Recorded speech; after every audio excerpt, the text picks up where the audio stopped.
Okay, quick music disclaimer here. I do not own the rights to this music, which belongs to the rightful owner, who is the intoxicating mind of Dr. Frankenstein. So he made my intro and my outro, and I hope you guys enjoy. Check them out on Spotify and YouTube, and no copyright infringement is intended. Have a good day.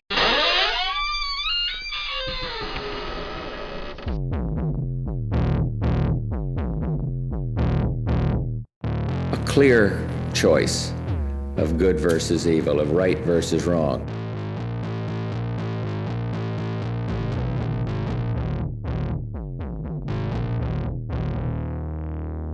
Twisted Tales. Welcome back to Twisted Tales, folks. So tonight's little tale, I'm going to talk about a little ghost town and coal mine community of Broughton, Nova Scotia. Broughton was actually a once flourishing town. Lots of buildings, town folk, and it thrived on coal mining. It was located about 19 kilometers from my hometown of Sydney, Nova Scotia. So this town had some pretty big expectations, and was actually going to be one of Canada's first planned towns. So it was designed to eventually accommodate about 10,000 residents, but became mostly abandoned when coal mining operations had failed. Now, during the First World War, Broughton was actually used by the 185th Infantry for Cape Breton's Highlanders as a training ground. And Broughton was first settled at the turn of the 20th century as a mining town for Cape Breton coal, iron, and the railway company. So soon enough, a British mining engineer named Thomas Lancaster and British businessman Colonel Horace Mayhew, who actually owned the company, intended to develop the coal seam at Loons Lake. So both of them raised millions of dollars from mostly English investors, and eventually the construction of the town was started. So they laid out streets, a number of large office buildings were actually erected, and this included a main office building, an assistant manager's house, and the most famous, the Broughton Arms Hotel and the Crown Hotel. Eventually enough, a railway was built to connect Sydney and the Louisbourg Railway at False Bay Head.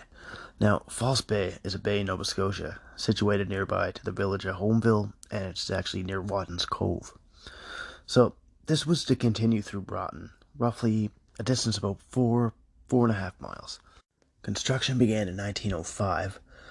The railway had been completed in 1906, but through a bunch of unfortunate events and high cost of building such a modern town, the company went tits up and ended up bankrupt in 1907, as they could not afford to secure the railway transportation to get coal from the mine to the port itself.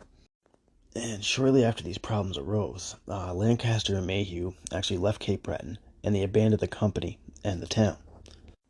So, even after the completion of the town, there was everything needed except, a coal mine to pay for it, because most of the money was spent on building the town.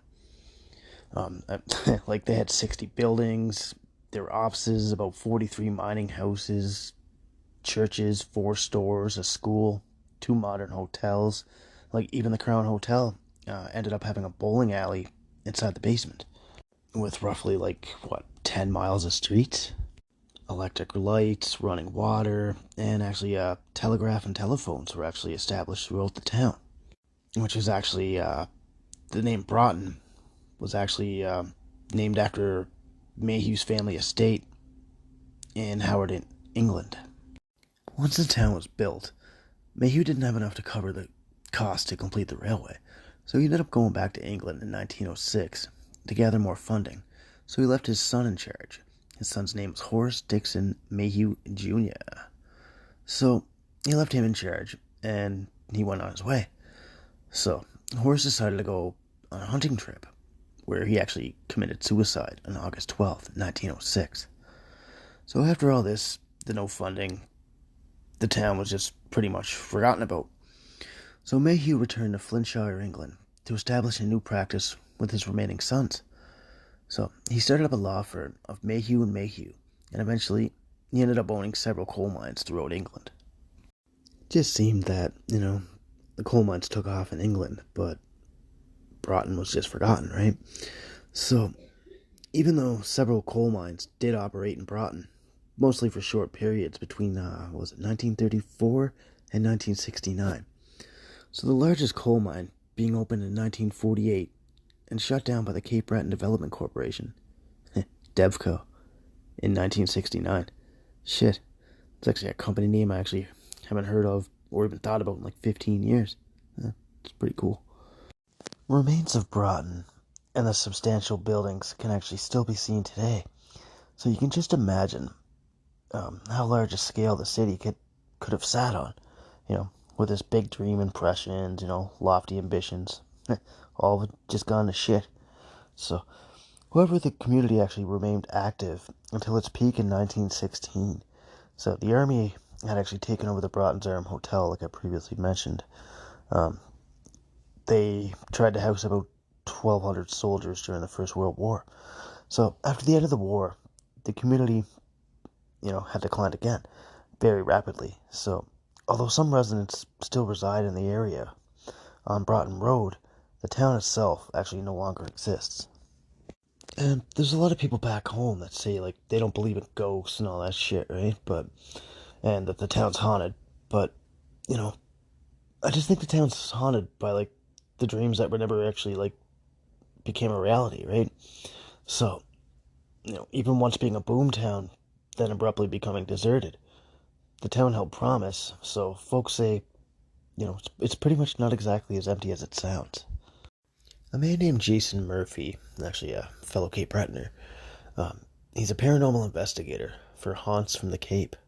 So he's said to have visited Broughton very numerous times, and he brought over like some devices intended to pick up paranormal sounds.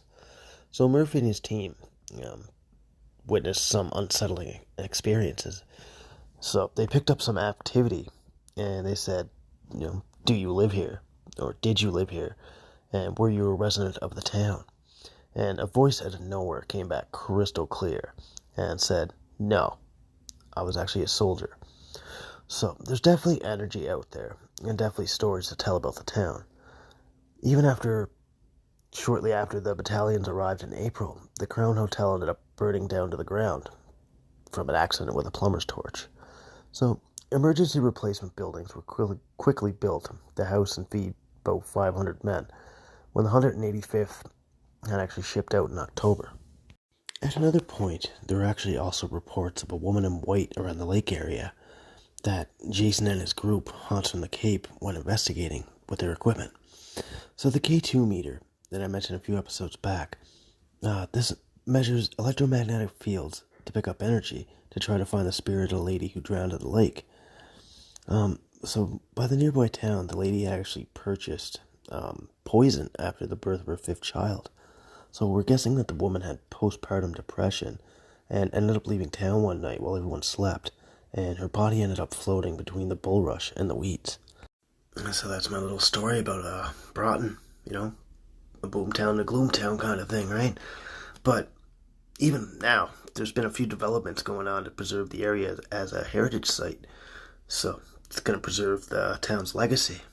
So, that'll be good, right? Well, if you're ever in Nova Scotia, go check her out. So that's it, folks. Hope you guys enjoyed. Have a wonderful rest of your work week. Stay safe.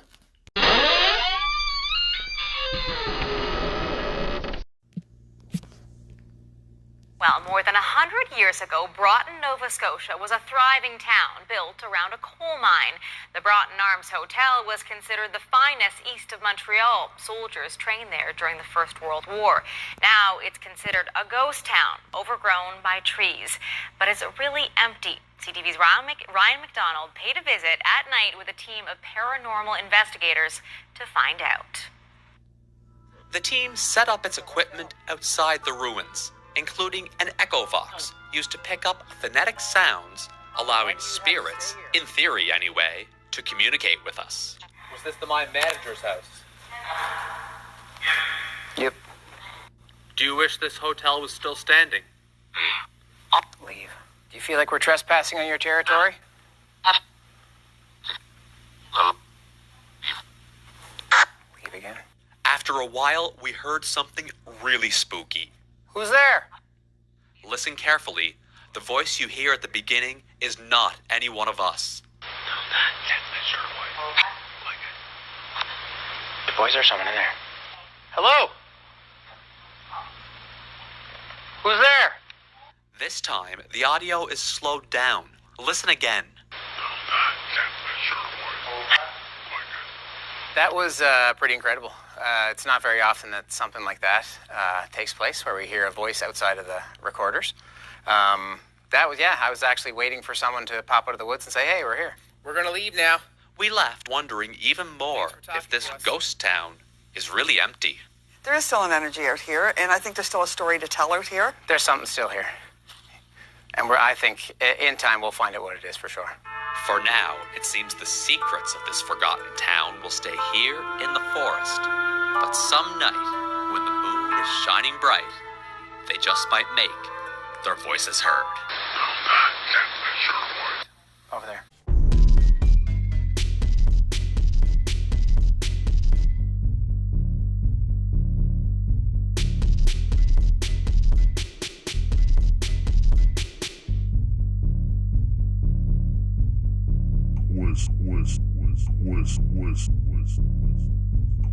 Twisted Tales.